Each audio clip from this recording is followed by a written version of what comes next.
বিপদ আপদে হতাশ হবেন না।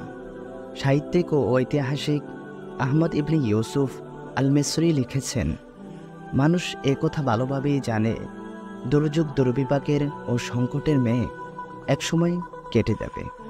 যেমন রাতের অন্ধকার কেটে গিয়ে দিনের আলো ফুটে ওঠে, হতাশা তাকে ঘিরে ধরে।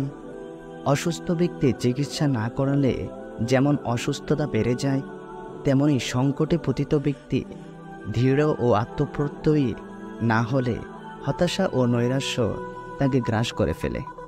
অতীতে যারা সংকটে পড়েছেন এবং ধৈর্য ধারণ করেছেন, তাদের ধৈর্যের ফল খুব মিষ্ট হয়েছে।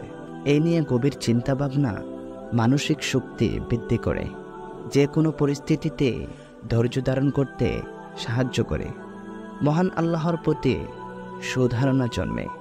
মহান আল্লাহ মুসিবতের পর ও পরীক্ষার পর উত্তম বিনিময় দান করেন।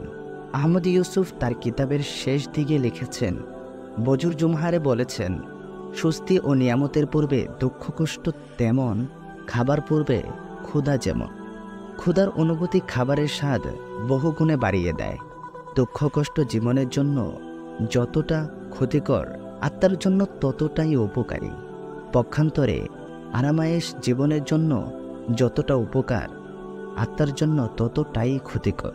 তাই বিপদ আপদে আমাদের হতাশ হওয়া যাবে না, ধৈর্য ধারণ করতে হবে। আল্লাহ তাআলা আমাদের সকলকে বিপদ আপদে ধৈর্য ধারণ করার তৌফিক দান করুন। আমিন।